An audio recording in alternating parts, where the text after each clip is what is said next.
Hello, this is Dr. Mark Miravalle. I'm here in Ireland with Anne, a lay apostle. We are reading through Volume 7, the Greetings from Heaven.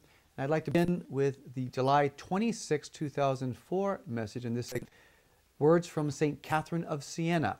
Let's read her words, and then we will hear Anne's commentary.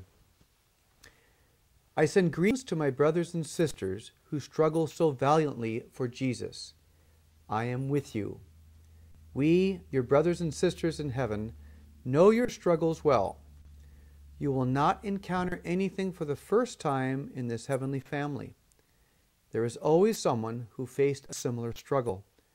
Call out for help. My brothers and sisters, use heaven. Use your friends in heaven.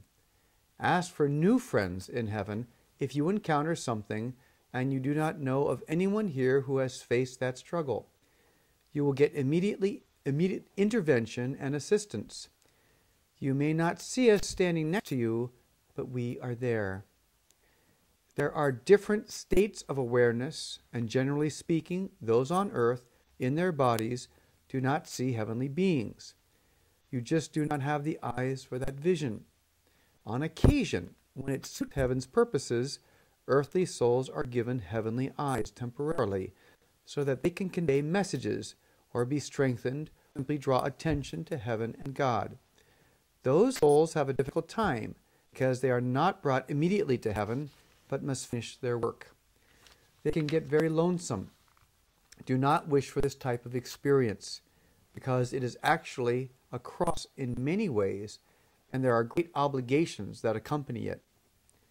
You will have crosses enough without seeking new ones or additional ones. Embrace the crosses Jesus has placed with you. Often souls think they would do better with a different cross. Usually, this is a form of rejecting the job Jesus has given you. Remember that Jesus has given you exactly the cross or crosses that will perfect your precious little soul. There is work to be done in your soul. Of course, you know this. If there were no work to be done, Jesus would have brought you home.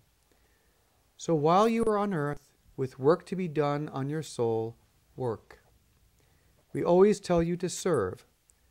You might tire of us repeating ourselves, and you might think we have nothing new to say, or that we are very dreary in our outlook. But my dearest, most beloved friends, we tell you that because we want you to do well, and we want to enjoy this wonderful heaven with as many of you as possible. We know that through service to others and through service to Jesus, you will grow stronger and stronger.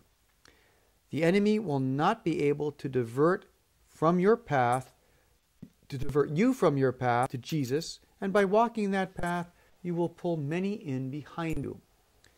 You might not believe this, thinking you are not that important, but I assure you that through even the quietest, most humble service, Jesus can save many souls. Look at St. Therese, God's little flower. She was not famous. She was not wealthy or powerful. She was obscure. She served God in the smallest, most humble things. Yet she has helped to save many souls, and she has only begun her work. I am Catherine of Siena. I have also been allowed to assist with the salvation of many. We are Jesus' helpers. We are here to help you also. Join us, because we are very strong. You must live in your world, understanding that you have many friends who are also in your world assisting you.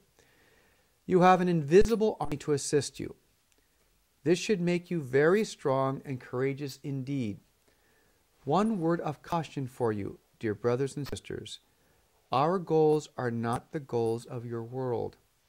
Our ways are not the ways of the world. We serve Christ.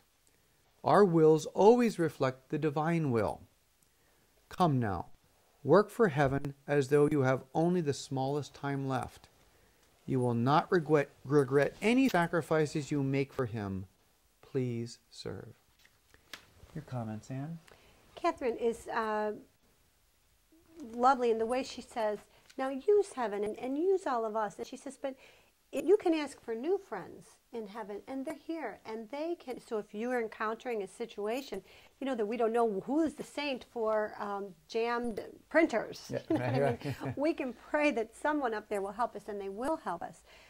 She said, usually you can't see heavenly friends, but they're there.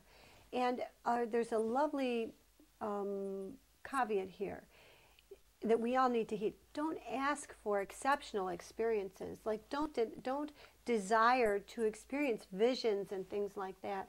Sometimes people get caught up in the desire to experience exceptional things, and that's a bad thing.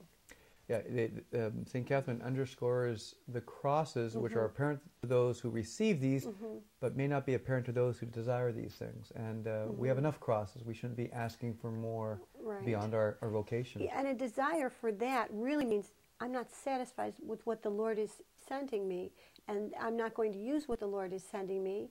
I seek this other thing here outside of the divine will. And I really see that people, when they do that, it can be pride, and it gets them in trouble, really. So that would be a really good piece of advice, an important warning to heed. She says people think they would do better with different crosses, and she said that is actually rejecting the cross you carry. And we're all tempted to say, well, no, I think I would do better than that person. It is, again, comes back to perhaps we have to look out for pride. She says, okay, serve, please serve. And she says, we repeat this message, and maybe you think it's a tedious thing, the way we constantly say this, but they're really saying it's all about working. You know, we want to work while we're here. We'll be so pleased if we do. It's all about service to others and service to Jesus. And she says, if you walk your path, you'll pull many people in behind you.